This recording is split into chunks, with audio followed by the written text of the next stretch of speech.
அப்புறம் மூர்த்தியினுடைய பேச்சு எப்படி இருக்குன்னு உங்களுக்கு தெரியும், என் நடவடிக்கை எப்படி இருக்குன்னு தெரியும். அதுக்கு வாய்ப்பு கொடுக்குறாங்க. நீங்க இருந்துதான் மக்களை சந்திக்கணும்னு அவசியம் இல்லை. என்னால சந்திக்க முடியும், செய்ய முடியும். ஏன்னா வேதனையோட நின்று நாங்க இங்க பேசிட்டு இருக்கிறோம். ஒரு உண்மைக்கு புறமான செய்திகளை சொல்றது, அது முழு உணர்வோட பண்றது இல்ல. என்ன அர்த்தம்? என்ன அர்த்தம்?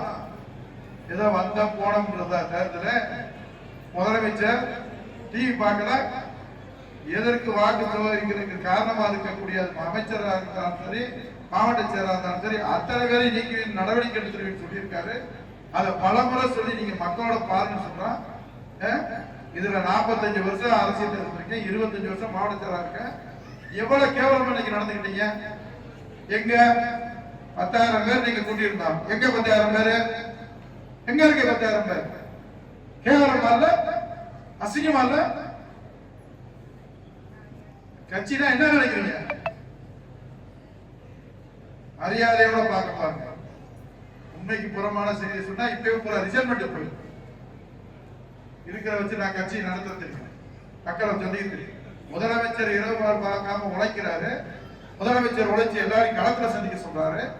ஆனா என்ன அர்த்தம்? சோழவந்தான் தொகுதியில வாக்கு பின்தங்கிச்சுன்னா அதனுடைய விளைவு விபரீதமா இருக்கும். நீங்க என்ன கேட்கிறது? உங்களுக்கு முன்னுக்கையே அந்த முடிவு எடுத்துருவாங்க.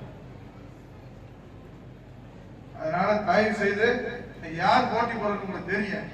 நீங்க நினைக்கிற மாதிரி பல்ல காட்டுற மாதிரி இல்ல. ராத்திரி போய் தூங்காம உழைச்சாதான் அந்த வாக்கு வாங்க முடியும்.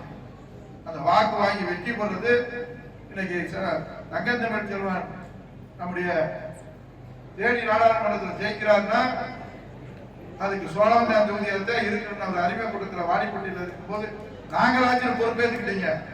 நாங்க சோழவந்தான் தான் முழுசா அவருக்காக அந்த கடந்த தேர்தலை போல் இல்லாம இந்த தேர்தல முழுசா செய்வேன்னு சொன்னீங்க. என்ன செய்வீங்க? அவர் பேசி 4 நாள் இல்ல. பாத்துக்கங்க, இதுக்கு மேல சொல்ல மாட்டேன். ஏன்னா என்னை பற்றி உங்களுக்கு முழுசாவே தெரியும். முதலமைச்சர் என்ன சொல்றாரோ அதை கேட்கறதுதான் திமுக தொண்டரா இருக்க முடியும். முதலமைச்சர் என்ன வேலை சொல்றாரு, என்ன சொல்றாரு? இந்திய கூட்டணி வெற்றி பெற வேண்டும் சொன்னா நம்ம 40 ஜெயிக்கணும். என்ன சொல்லியிருக்காரு? இளைஞரணி மட்டும் விளையாட்டுத்துறை அமைச்சர் என்ன சொன்னாரு? தேதியினுடைய வேதனை என்ன எனக்கு இருக்கு, அந்த வேதனையை நீங்க போக்குவீங்க நம்புறேன். அதுல அதிகமான ஓட்டு வாங்குவீங்கன்னு நினைக்கிறேன். அந்த அதிகமான ஓட்டு வாங்காம போனது சோழவந்தான் உசிலம்பட்டியும்.